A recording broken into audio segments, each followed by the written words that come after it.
joining. Here we go. Yep. We're excellent. Thanks, Meg. I'm Chris Bednar, New England ARMA chapter president. I want to thank Stephanie and Colin for putting this together. This panel discussion. This is now our third year in a row, I believe, of having this. I want to thank our panelists, John, Zuli, and Andre, and Stephanie for leading this charge. Um, I don't think we had much of a clue as to how things were going to change in this past year, but they've certainly taken another pivot um, based on what's going on in this country. So, looking forward to the discussion. I'm not going to say anything more. I'll pass this along to Stephanie, and we'll go from there. Good afternoon, everyone. My name is Stephanie McKinney, and I'm VP of Community Outreach, and I'll be one of your moderators today. And I'm going to kick it over to Colin so he can introduce himself, and then we'll get to our panel. Great. Thank you, Stephanie. Good to see everyone here. Thanks for participating. As Chris said, this is our third panel, DEI panel, third consecutive year. I'm a director of programming, and just 10 seconds, just want to say, really appreciate the support of the ARMA New England board over the past 3 years. Without the board's support, and that includes a lot of people here, Meg, Chris, John, Susan, John A., Donna, and others. Without the support, we wouldn't have been able to do this. I think we're the only ARMA chapter that has done any of this. So I think we're doing important work, and certainly we wouldn't have done any of this either, board support or not, without Stephanie. So thank you, Stephanie, and turn it over to our panel. Who wants to go first? Yeah, we'll have our panel introduce ourselves. We'll do ladies first. Zuli, if you'd like to take the floor. Thank you so much, Stephanie. My name is Zuli Mendez. I have been with Citizens for 30 years now, holding various positions, starting from operations, internal auditing, project management, and then worked my way up to records management, where I am today and have been for the past 12 years, almost 13 years, enjoying every minute of it. Thankful to Citizens for all the opportunities. So happy to be here. And FYI, I am American, first generation American from Dominican parents. Yep, Andre, you heard me. Dominican. Why don't you go next, Andre? Yeah, so I am Andre Rivera. I work for SCAD and NARPS. I've been here a very long time, almost. So I'll put it to you like this. I started working here as a summer person when I was 14, and I've left and come back countless times. So I've been here over 30 something years. I started as in mailroom as some person, but then in '94 I started working in records management, and left once only time. And when I came back, I've been since '98 working in records, and I always started as a records clerk, then a records coordinator, and a senior coordinator. Now I'm information management team leader. It's been, because I've been around so long, I know where a lot of the bodies are buried. I've seen the changes in how records has been managed from early on, before barcoding was a thing, to now where it's essential, and now we're actually going more digital, more electronic. So it's been interesting to be able to witness, the change over time.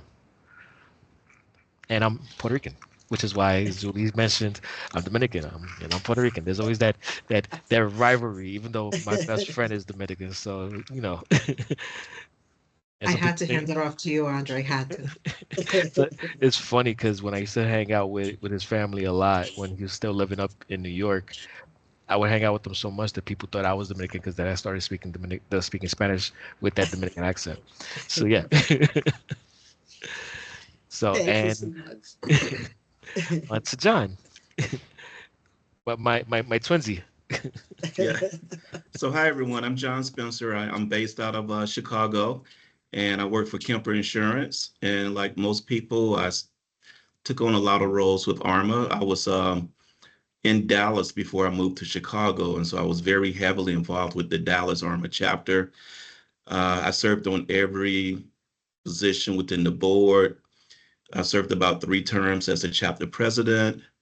Then I served on the regional advisory board, and now I'm currently serving on ARMA's National Chapter Advisory Board. And I would say that when I was looking at my great grandmother's birth certificate, my grandmother, my mother, and mine. So my great grandmother birth certificate, it had her down as colored. Okay. Same thing with my grandmother. My grandmother and mother, it went from colored to Negro. Okay. And then from with me, it went to black, and now I'm African American. So, quite a bit of changes over the years. I can relate to that. I think on my birth certificate it says Negro too. Yeah. So not that I'm giving away ages here, but so we like to we're going to do something a little different this year. We're going to start out with a polling question, just to kind of get the temperature of the audience and see if everybody's up on what we think diversity, equity, and inclusion is. So Meg, when you're ready, we can put up that first polling question.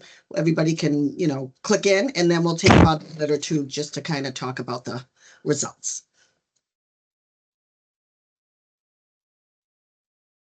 It's up and in the chat. Okay. Oh, in the chat.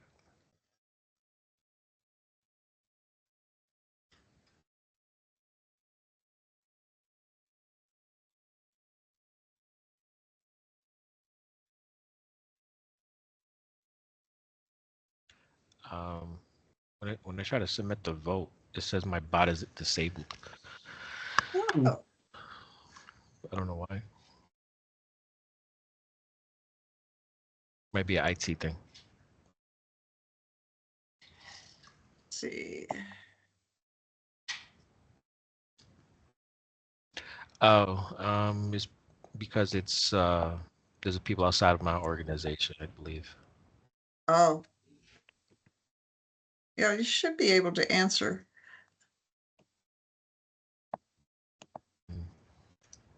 Yeah, mine went through, Andre. I don't know.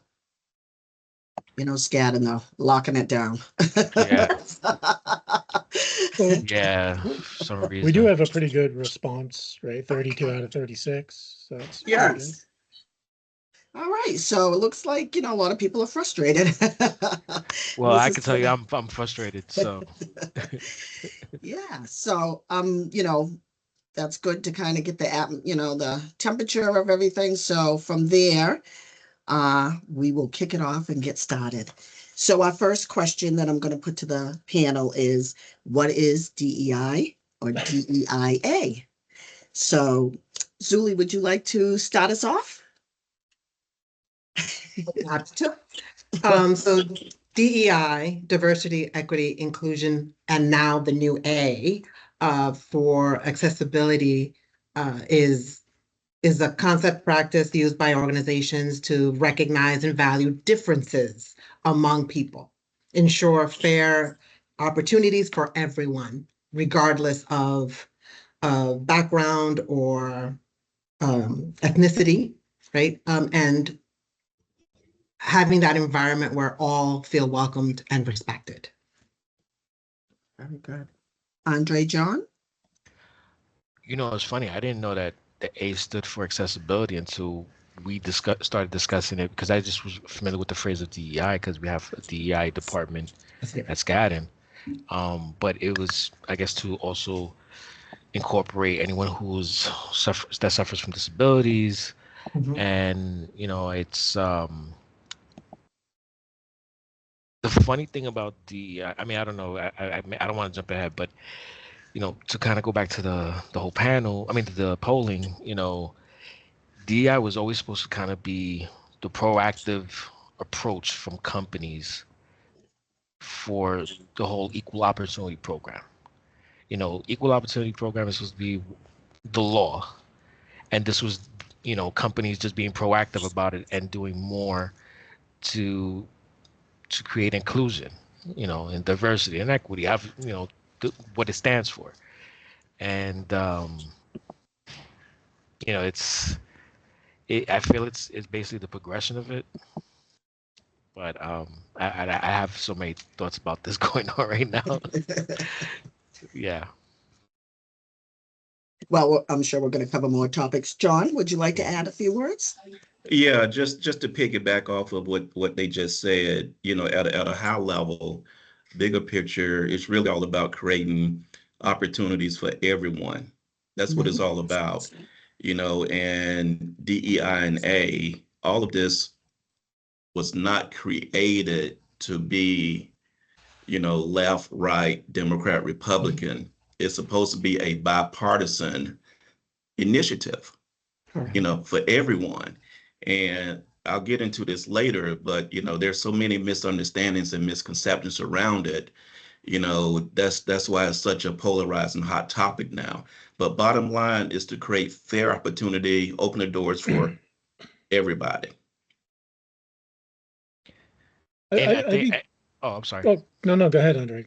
I was gonna say further, but more so just not about just opportunities, but it's supposed to be provide opportunities for people with the same level of qualifications.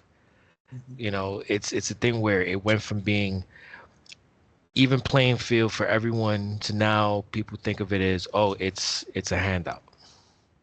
You know, it's a handout opportunity. And that's where the frustration that I feel, you know, when I see people speak about it in a negative way. Sorry, I'm sorry, Colin. What were you about to say? No, it's I'm glad you shared that because that was going to be my question.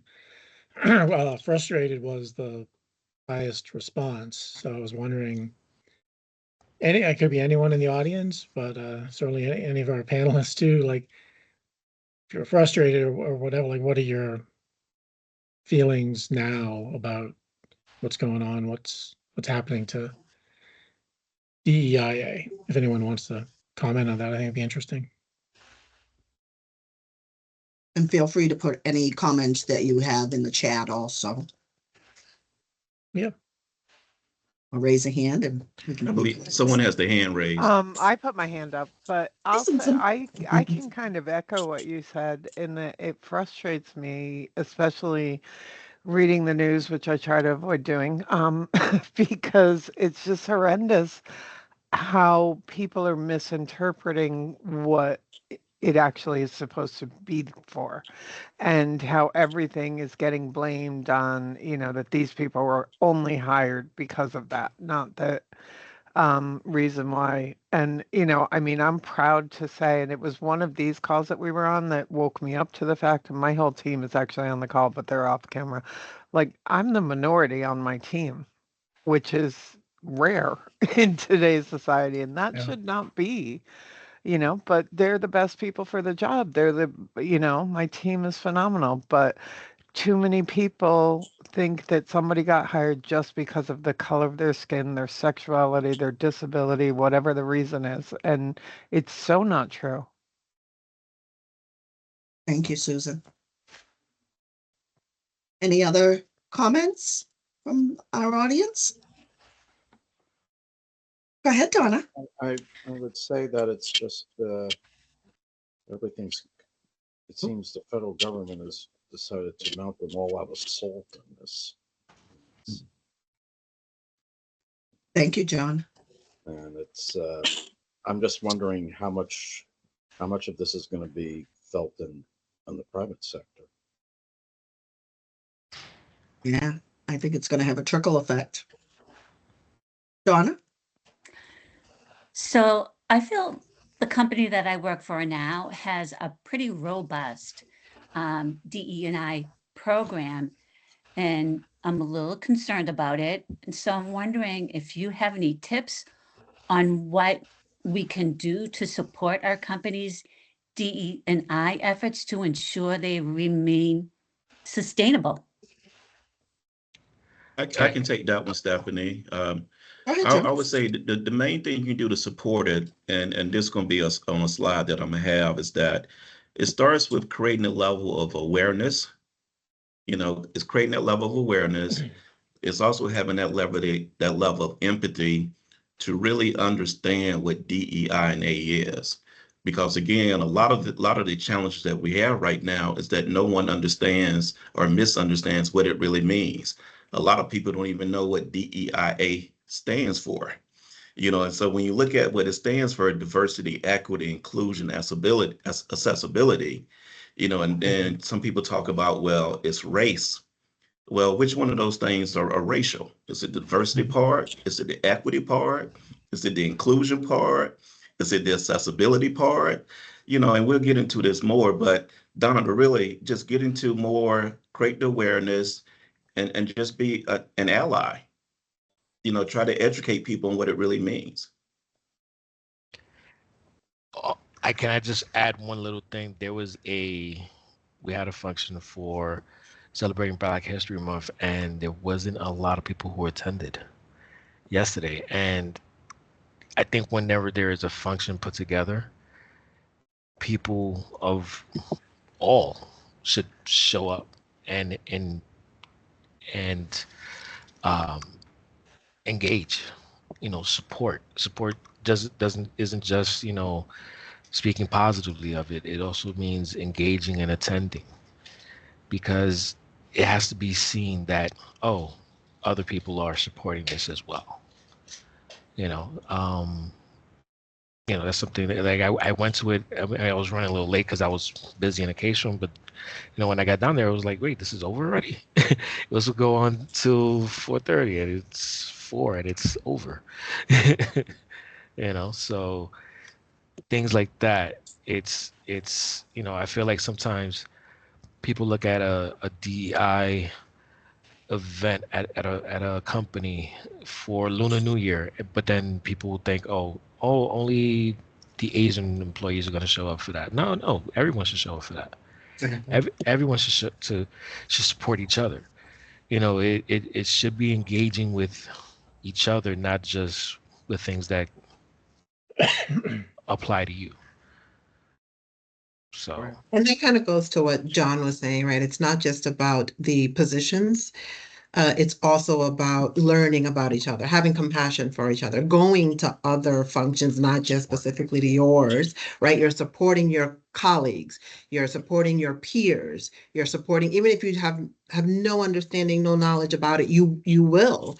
And it's just very interesting just to have that compassion, right? But even in a position perspective, it's always great to have that diversity where I work, and Meg's my peer, my colleague, and I absolutely enjoy working with a diversity of thought processes, people who have different thoughts than I do. We don't all have to have the same thoughts, right? Those differences in thoughts make our program, I feel, much stronger, much better. It just enhances it.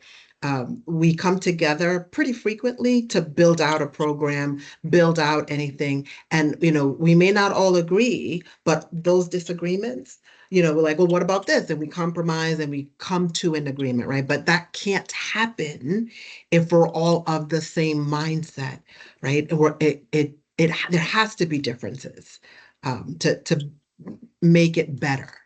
And that's one of the key functions of the DEI program.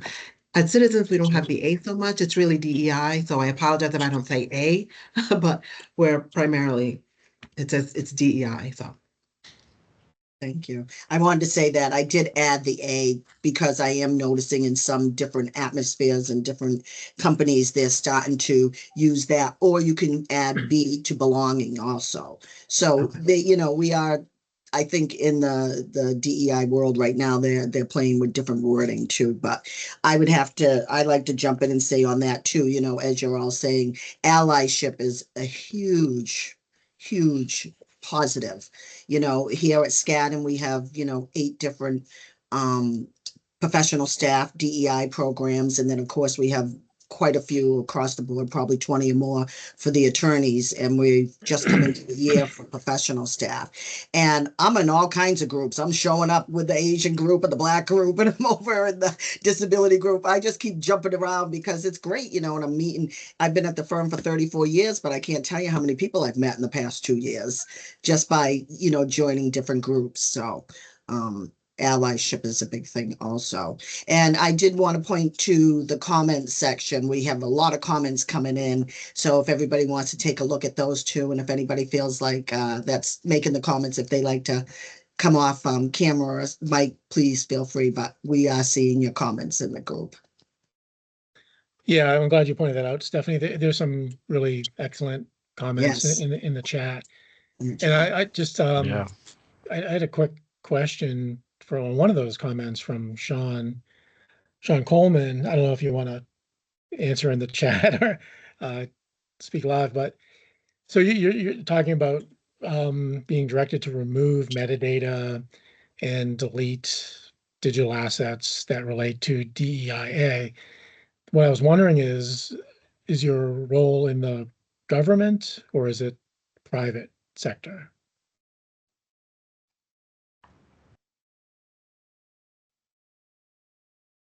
And I guess the reason I asked was to tee up something that Stephanie, I learned from Stephanie recently, and that's the 485.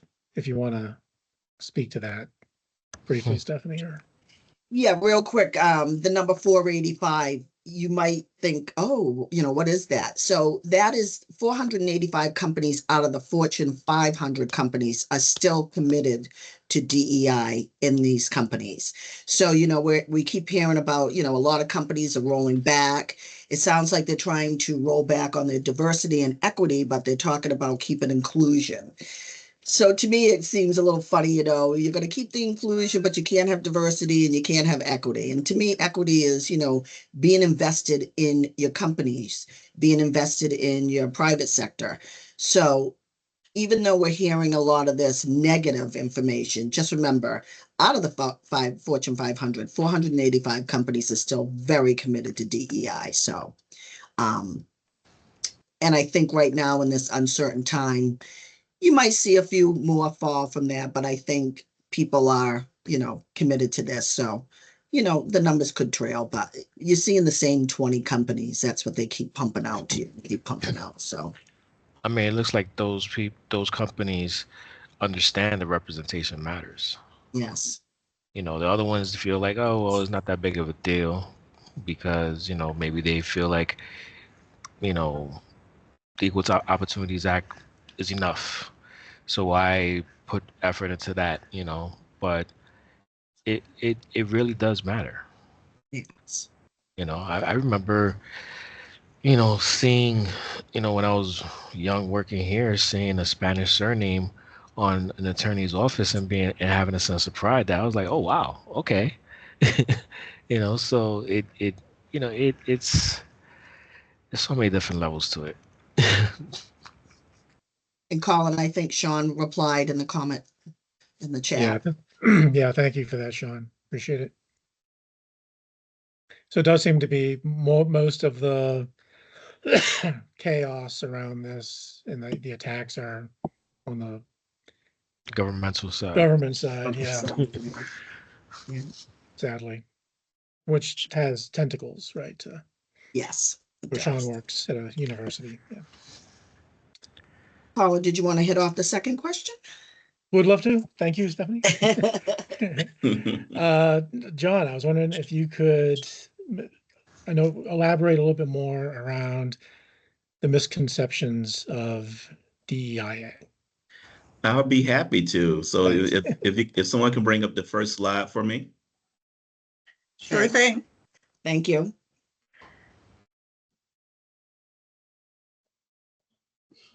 There we go. Can you see? Yep. Yes. Okay. So I feel like before we really get into the misconceptions around it, we first need to understand the reason why. You know, why is it there? Like why does it exist? And I kind of mentioned this before when I say it really starts with a lack of self-awareness or lack of awareness at all. as far as why it exists.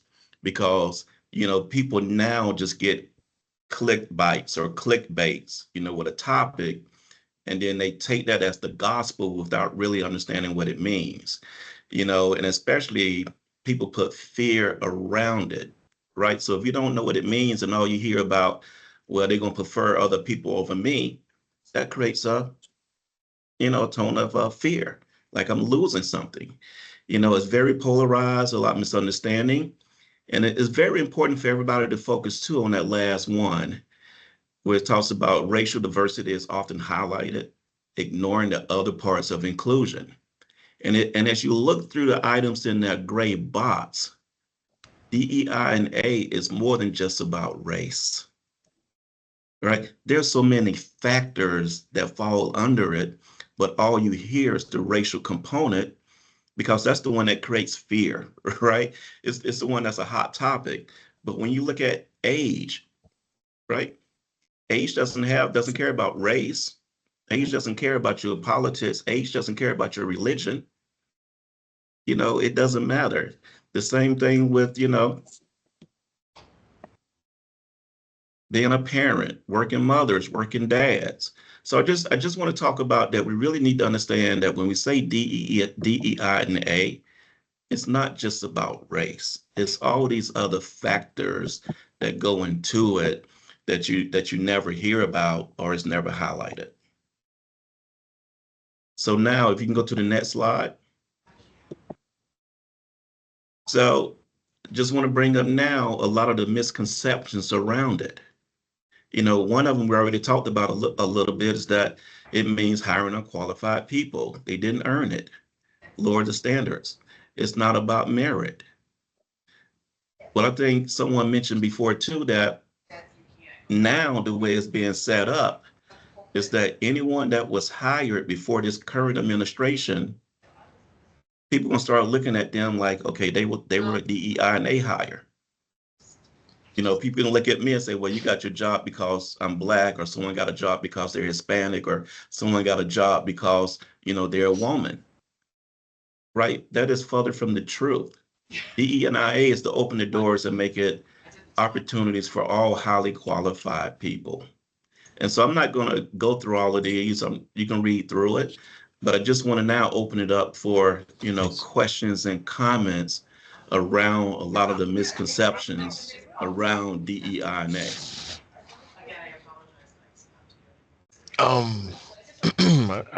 One misconception kind of always makes me, Stephanie and I had this conversation. Sorry, there's background noise. Stephanie and I had this conversation yesterday where had brought up the whole idea about defund the police. Defund the police, the original intention for that was police departments were getting a certain large amount of a budget, which then had to apply to, which they would use towards dealing with people with mental disorders or what have you. And to defund the police was originally supposed to be diverting some of that excess funds that they receive and put it towards social workers in order for them to be able to have the appropriate personnel handle those type of issues. But then the misconception started turning into, oh, it's a punishment for the police.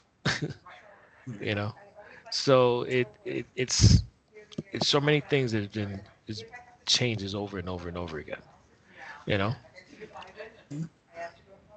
It's not it's not a comment, but again, something I learned recently from Stephanie is I'll let you say it, Steph. Like, who benefits the most, or who has benefited the most from DEIA?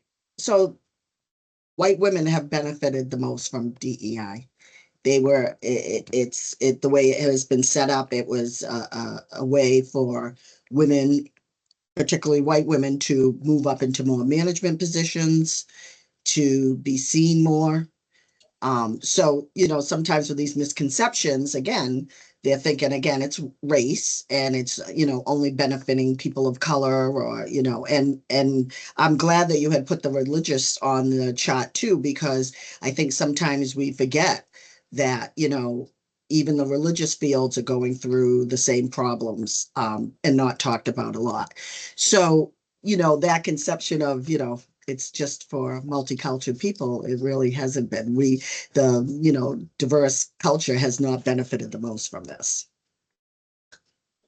So, and again, on John's list, you know, the faith community, as we can see what's happening in Israel and Palestine, that falls under DEI also. And so, you know, again, it's a very broad and complicated pieces of information that fall under that. Yeah, and I want to highlight one thing too that was on the list too, had to do with the veterans. You know, a lot of people don't realize that the veterans community falls under DEI and A. You know, a lot of people in the hiring practices do not want to hire a vet, you know, for who knows, I mean, all the different reasons, but that's just another example how it's not about just race when it comes to DEI and A. That's just the only thing that you hear about all the time in the news, in the media. Julie, did you have anything you'd like to add? Was it in my face, Stephanie? I don't know if it was visible in my face that I did want to add that, right? But I do agree with John. It's not just about the race. However, it does provide women, different ethnicities, that opportunity to be heard, right? As well as, I do want to say, as you know, the listing that John provided. But I think and feel that as a female, and as a Hispanic female, you may have great ideas, and you may come up with great ideas, but sometimes, not in my case, I do want to say that, but sometimes, you know, it is not heard, right?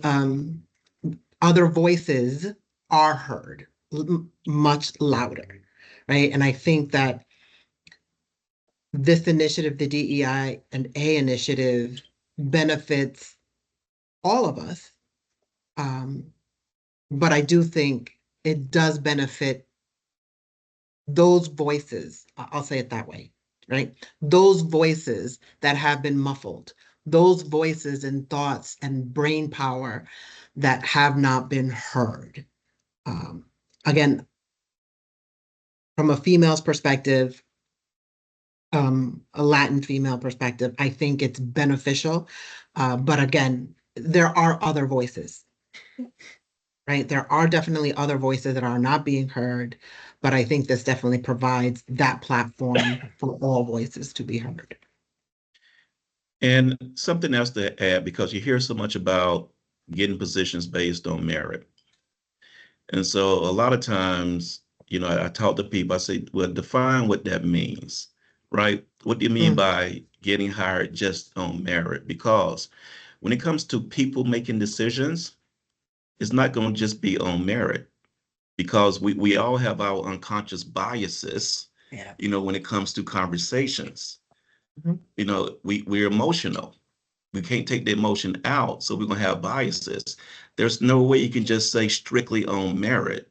How do you benchmark that, right? How do you calculate that? How do you even score it? You know, so that's why I say it's just another hot topic when you say just based on merit. Because think about people that are overqualified for positions that don't get jobs. They have the merit. They've been overqualified. So I think we just have to be careful when we hear these words. And like I said, take the time to create the awareness around what does it mean? What does it truly mean before we start going down a rabbit hole? There's been an initiative that I've been working on with other people in our DEI council, which we've been wanting to bring to the firm. We have brought it once. We're going to try to bring it again, about blind hiring. You know, remove the names, remove, you know, so somebody can come in and interview almost like The Voice, you don't know everything up front. Because, as I work in my office and I hear it around different offices, the minute somebody gets hired, people are automatically on LinkedIn, Googling, looking on Facebook. They're trying to get all the deets before they even walk in the door. So if that's happening at a mid-level, what's happening at a higher level? So if they hear, I'll use my daughter's name, Shauna Mandela. So, again, I named her because I named her after Nelson Mandela. It was a strong name, but you hear that name, half the time they can't pronounce it. It's very simple, but they hear that name and they'll automatically think she's of a multicultural, or what's this name, or they hear Mandela and they automatically know who she is before she's even walked into the door. So, and I've had other coworkers that have children, Black sons, and they named them very, John or Eric or Jared, very, very just normal names because they didn't want that attention being brought to them. So in different ways, you can see how biases come into play right off the top. Yes, definitely. And one thing I want to make clear too is that when it comes to DEIA, is that it's not perfect. A lot of people think we're supposed to be a perfect program. It's constantly going to be evolving, right? There's going to be some companies that do a great job at it. There's going to be some companies that do a terrible, terrible job at it, just like with hiring managers and leaders. It's just like having, a bad manager. You got some bad managers out there. You have some good managers out there, and it has nothing to do with race, if they're a good manager or not. So I think that's the other thing too, when it comes to initiatives like this, people think, well, because it's not working, it's bad. But it's not perfect, right? It's evolving. It's a work in progress. It takes everyone to get in there and really help move it along.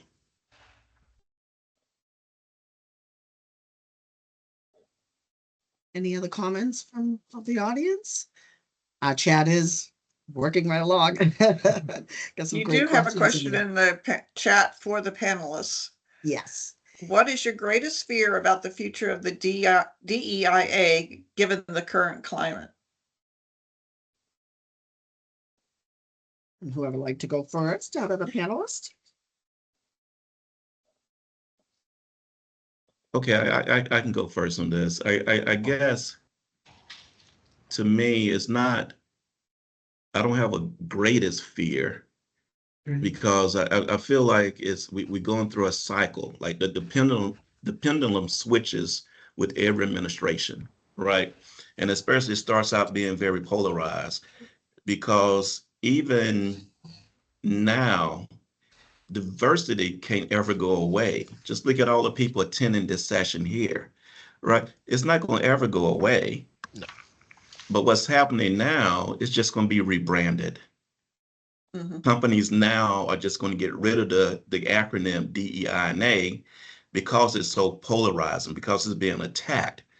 But these companies know they got to have it. It's good for business. It's good for their shareholders. They just trying now to just try to calm the nerves and quiet the storm a little bit. And it's going to be rebranded because even the companies that first came out about rolling back their programs, all they're doing is just rebranding it.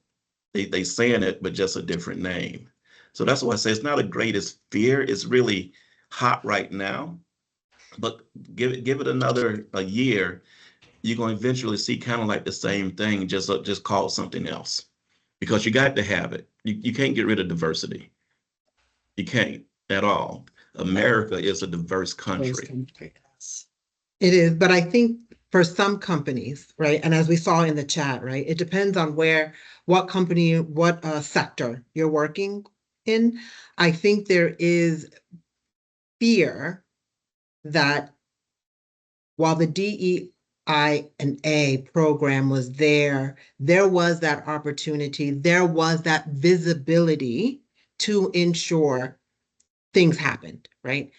Not in my sector, right, the finance sector, but I do feel that some sectors are worried because that DEI&A allowed management, senior management, to really spread out and look at who they bring in and have that diversity. I think There will be some fear because now if they remove it, and as I saw some chats, they're literally deleting even anything remotely close to the DEI program, right? They may have their hands tied again to be able to bring in the right amount, the right person, the right people, that diversity, right? Again, I'm being open, right, to other areas. In my sector, I don't feel that that's going to happen. So personally, I don't have that sense of fear, but I do understand and I'm compassionate for those that are like, oh my gosh, I'll have this great candidate in and I can't hire them because they're a man, right? Or it's a female, right? But I do understand that fear as well. Andre, do you have anything you'd like to add? I mean, not really. They covered it as great. But it's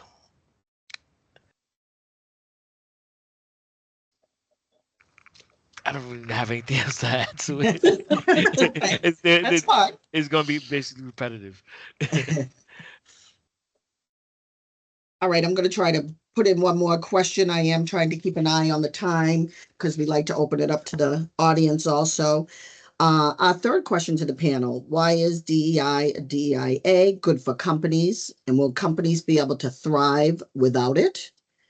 And especially in our industry of records management, IG and IRM, how do you think this is going to work?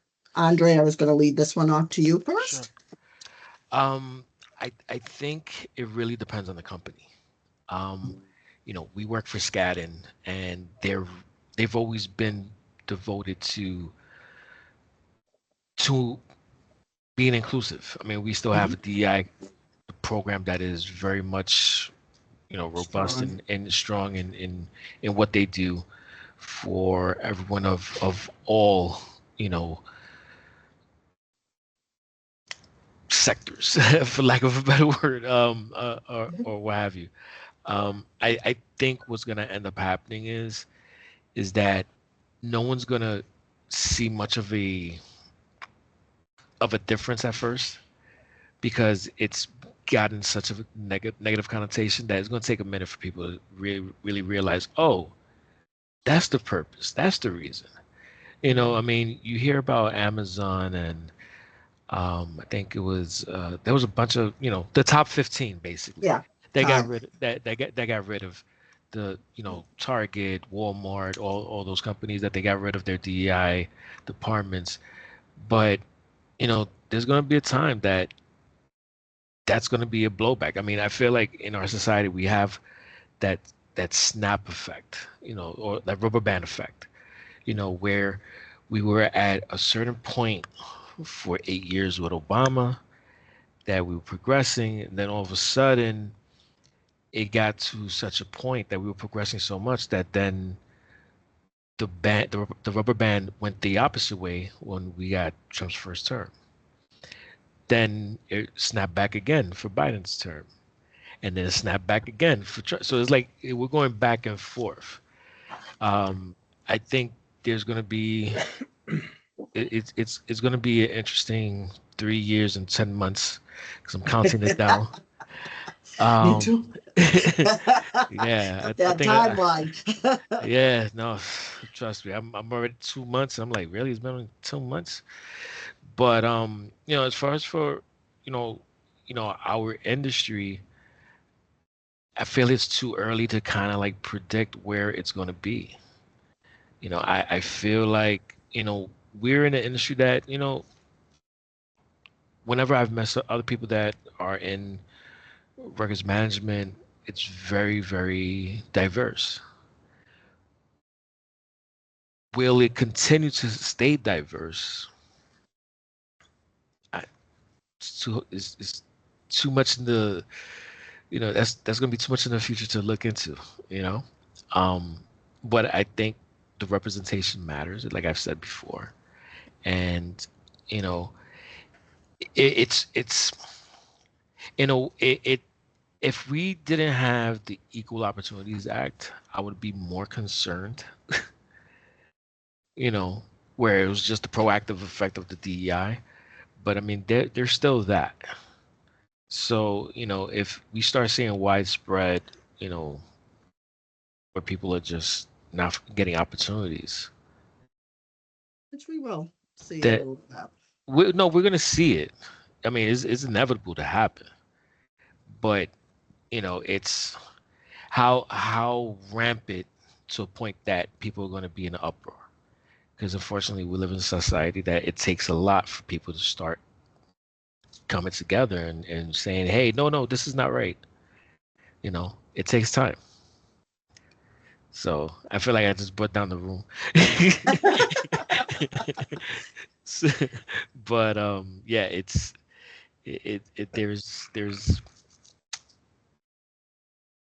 there's like history repeating itself in a lot of ways.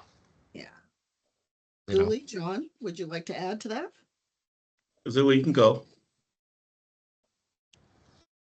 It's just what I said before. So for some organizations, I feel like the removal of the DEIA is going to impact them uh, very much so. Uh, and I think for other organizations, it's the status quo, right? Some organizations are like Andre said, are very forward thinking. Some organizations are, and especially the ones that are dependent on support from the areas that are removing it, right? And I completely understand and respect that, but many organizations will be fine, right? It does the initiative of DEIA does not matter to them because it's ingrained in their credo, in their fabric, right? It's there. But then there are others that will be negatively impacted, and it's sad because, like I said before, and I keep repeating, right? That diversity, that inclusion, that equality of the voices, of the mindsets, of the um, veteran, mother, everything, is very necessary. So, kind of repeating what I said previously. Yeah, I'm looking at some of the questions, and as I said before, I think a lot of the companies are just rebranding DEI&A, right? So they're trying to comply with this directive from the current administration and still just change the words and change the naming. That's why I said it's not going to go away. It feels like it right now because so many people are losing their jobs, right? We can see it. It's happening right now. But as Andre said, we're really knowing about a year from now, what it looks like, because you can't change the diversity in the U.S. It's a diverse country, so you can't. I'm sorry. It can't just go away completely. It's still going to happen. It's just going to happen under another name. I saw something about the laws. It's very important that, again, we have the awareness and educate ourselves around what the laws are, because all you hear is that it's illegal, it's illegal. Well, what's illegal? But no one has really just said, okay, what's illegal? We got to get away from just hearing the headlines and do a deeper dive to really understand it and take the time to understand it. Because yeah. because there are legal parts to it that are out there. People just hear illegal and just blanket that with all of it. So again, it goes back to the level of awareness. But that And question, oh, sorry. no. I was going to say, and how is something that's proactive from a company illegal if they're removing it? If they were going against the EOC, then that would be, Right. one I thing. actually wanted to know what that question meant. Thoughts on DEI laws, just general laws for, against, and current moment, right? So I did want to understand a little more, a little elaboration on that question. It seemed like three different ones, right? The laws that are being removed, the laws that are being added, current moment, current environment. Like I could have gone many, many, many, many ways with that question. Um, I just want to address something that I remember in our initial meetings when we were talking about doing this panel. Stephanie had added something 2045, and that was something that blew me away because then I had to Google it and be like, hey, what's this 2045 thing? And where at 2045, basically all, I mean, Stephanie, can you explain it again? Because Yes. you explained it better. It's 2043. So Oh, the year 2043. 2043, and you can, if you Google some information, it'll run from 2030 to 2043. It is the complete browning of America. And if you're looking at this administration and there's some of the things, and I don't want to go down too politically, but you know, it will at that time and point in time in history, the white population will be the minority groups. And I think from the 8 years of Obama, I think from what's happening, people are feeling like they're losing themselves. We had talked about this a little bit earlier. Also, so people feel like they're missing out and they feel like, you know, their culture is dying off because the country will be browning by then.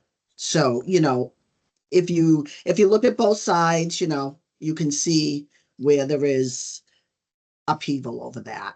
And but it's something that's happening and it's going to happen because so many cultures have mixed and you know we have children being born from different cultures and backgrounds and nationalities and you know again I think it's a great thing because we all got here, we're all living in America together, you know, so it's just you know something new that we'll have to you know be adjusted to, but it's not going over well. So I mean, another way to say instead of the browning of America is the blending of America. or And blending of America. and you know just to for me to throw some humor into it, it's just going to be just like Puerto Rico because you know Puerto Rico was the European, the native, and the African. So basically, it's just going to be just like the island, a little mix of everybody. Without the heat. Exactly, the heat, all the heat. All we need is palm trees in New York, and we're good. I did want to, you know, going back to some of the questions in the chat, you know, Sean, I keep seeing, you know, yours and I see where you were saying that your institution definitely did a rebranding, but again, with the White House, and if you're taking, and that's another thing too for a lot of companies, if they are relying on that federal contribution or federal support through their organization, they kind of don't have a choice. You know, they might not like it, but you know, like we were saying, some of the companies aren't going to be able to, you know, pick and choose what they can do. If they're being supported by the government, they have to follow, you know, with compliance. I know here at Skadden, we have a website now, so every executive order that's signed, we see it on our slate page. So every time he signs an order, it's Yeah. you know fed into our slate and we can see what happened that day. So, you know, maybe more companies will do things like that to be able to keep up on what is being passed through, what bills are coming up. So, you know, again, depending on the company too, like Zuli was saying too, you know, we can just support each other and make sure that we can keep moving forward with these programs. I know we are at the top of the hour. I did want to give a little bit more time if other people had some comments or questions.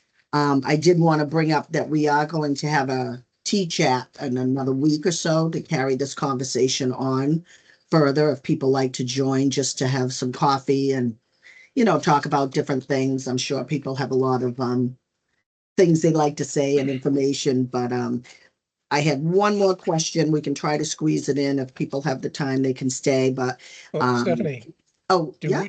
we dare ask that last poll question after I Andre know, brought I was everyone just gonna down a few say, minutes yeah, ago? maybe we will throw the poll question up there.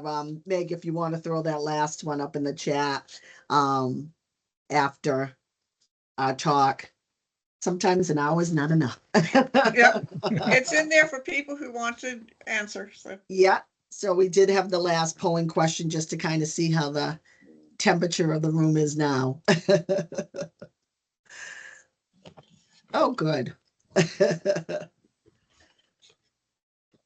Thank you, Colin, for reminding me about that. I was a little nervous after Andre was talking. Yeah. Oh, well, that's wonderful. I'm glad to see that the audience, feels a little bit better. All And right, like I said, I didn't bring it down too much. no, not too much now. From everybody here at ARMA New England, we thank everybody that was able to join us today. We appreciate you taking the time out, and we will definitely put up something on our website for the T-chat. And if people like to come back and talk some more, we're here to do it. And I if like to anyone thank- ever want to reach out to me, please I was feel just free. gonna- I was I'm just more gonna than happy to say- have a Same chat. here. Zuli, John, and Andre's information is on our website also with emails from ARMA New England. We thank the three of you very much for taking your time out today and spending it with us and chatting with everybody and, giving your views. We really appreciate it. And a Thanks for shout having out to Meg for holding us down with the teams and keeping everything rolling. And a shout out to Ruth that's helped us behind the scenes. And of course, our president, Chris. Yep. Thank you, Stephanie. everyone. Thank you, everybody. Yep. Thank you. I Bye-bye. look forward to the Thank you, T-chat Stephanie. because I know, Stephanie, you have more questions that we haven't gotten to. So I we know. can use those on our succeeding call. Yeah. Thank you, Keep this everyone. discussion going. Thank you. Thank Thank you. you, guys. Everybody. Thanks for Thank you, having me. guys. Take care.